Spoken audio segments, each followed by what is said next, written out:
Charles Hazlitt Upham was fighting in the North African front during World War II when he started throwing hand grenades at the enemy, destroying a truck filled with German soldiers and even a tank. The soldier received bullets to an elbow and foot and was gravely injured, but disregarded his pain and went back to get his comrades under fire. Upham had already proved himself with a similar feat when he fought on the island of Crete in Greece, and not even being captured could stop his daring exploits or his selfless pursuit to help those around him, achieving legendary status as a prisoner of war who could not be held captive. Award-winning columnist Tom Scott would suggest 2 years later that the 2 Victoria Crosses Upham received weren't enough. He should have gotten 8.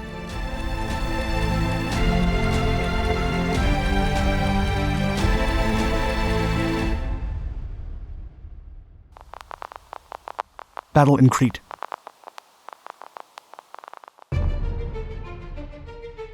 Charles Hazlitt Upham led a straightforward life from a very young age. As a child, he was remembered by neighbors and friends as a quiet and determined boy who would often defend kids that were being bullied. Upham studied agriculture and became a sheep farmer. He later joined the New Zealand Army Territorial Force as a private and was promoted all the way to sergeant.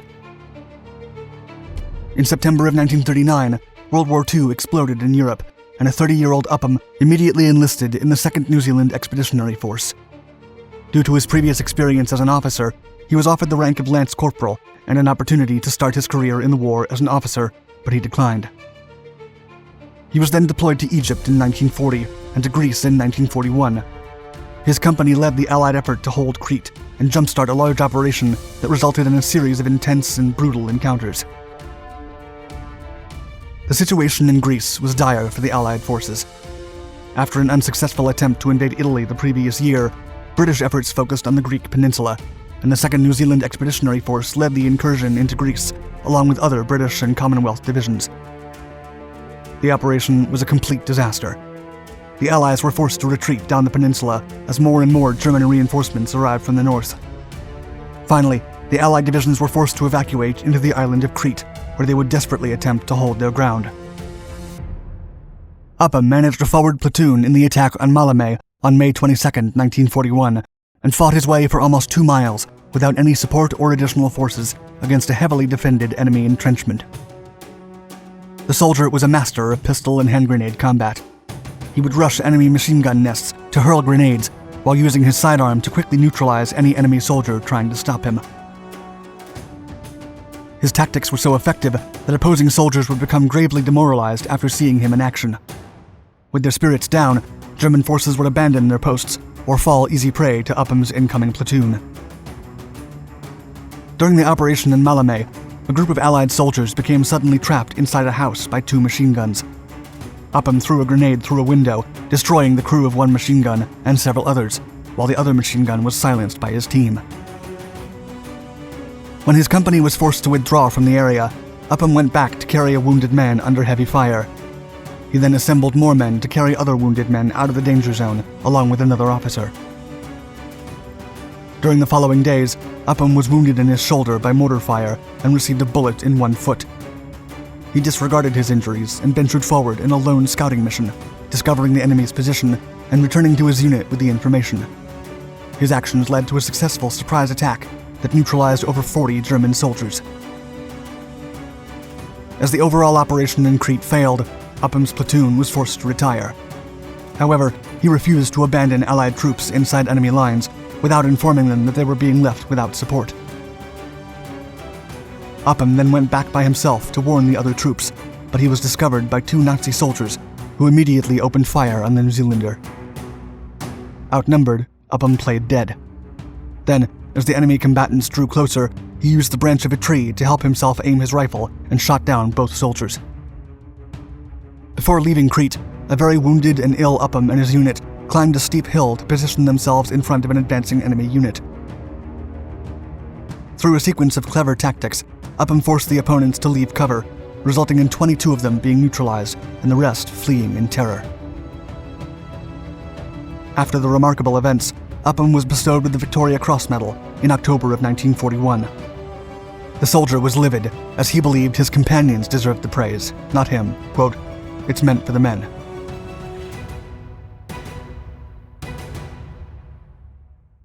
North Africa. In 1942, now Captain Upham was deployed to the North African front, where he continued to display outstanding skills and courage. Unfortunately, Upham was wounded in battle 2 times soon after deployment. Just as the Germans began firing upon the incoming New Zealander, he threw a well-placed grenade that blew the vehicle to bits, taking the lives of several Nazi soldiers. However, Upham didn't come out from that encounter unharmed, and he was told to retire to receive urgent medical assistance. The captain passionately refused to leave his company, as he was determined to stay with his men until the final battle.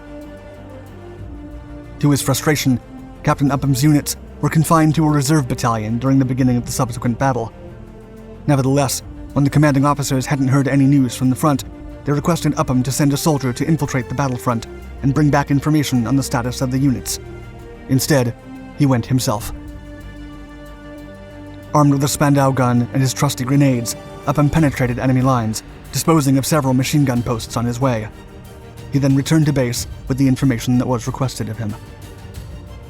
After his arrival, his battalion was finally ordered to move forward, but before reaching their objective, they were ambushed by 4 machine gun crews and several tanks.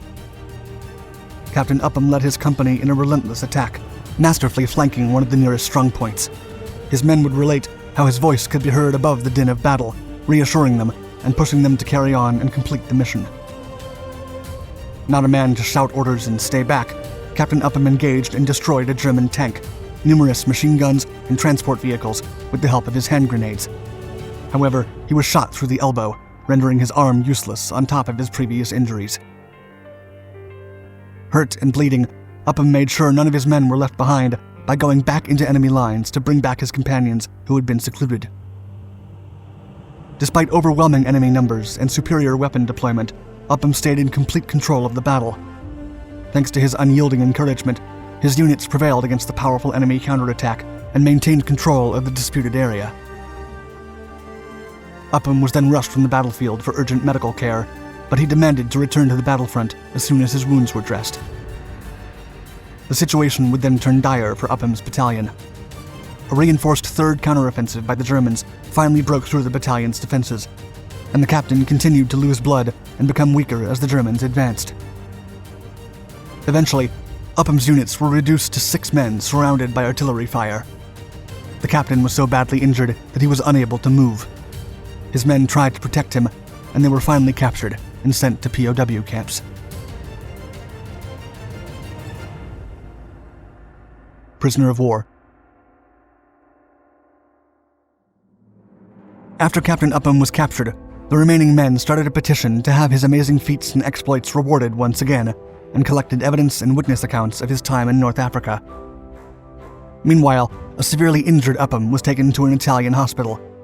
They attempted to amputate his wounded arm, but he refused. Then, at the first chance he got, he jumped into a moving truck to try to escape, breaking an ankle as he landed. Still, he managed to run for over 1,200 feet before being captured.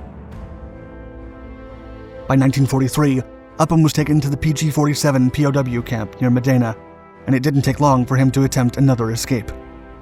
In one of his boldest escapades, he tried to flee from the camp by climbing its fences in broad daylight. As he fell between the 2 security fences, he became entangled in barbed wire. A guard then approached the shackled prisoner and pointed a gun to his head while threatening to shoot, but Upham smiled and calmly lit a cigarette. A picture of this moment was even captured as evidence of how dangerous he was. Classified as a maximum security prisoner, Upham was held in constant isolation while being continuously supervised by 2 guards, even when going to the restroom.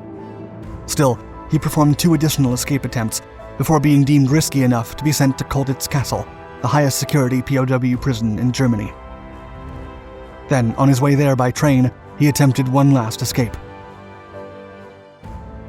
Upham was only permitted to go to the bathroom when the train was moving at its highest speeds to dissuade attempts to jump off the moving car. But holding the same limited interest for himself as he did before, Upham jumped off the train through the bathroom window. The captain instantly lost consciousness as he hit the tracks, but when he woke up, he was able to flee for 12 hours before being recaptured. Because of his battle wounds and Kolditz's high security, Upham couldn't try to escape anymore, and had to wait until the prison was liberated by the Allies in 1945. Upham was then awarded a second Victoria Cross, making him the first active soldier in history to accomplish this feat, and the only combat soldier to achieve it twice. Thank you for watching my video. Please let us know your thoughts in the comments below. And don't forget to subscribe to all our Dark Documentaries channels and hit the bell icon to be notified of our newest content.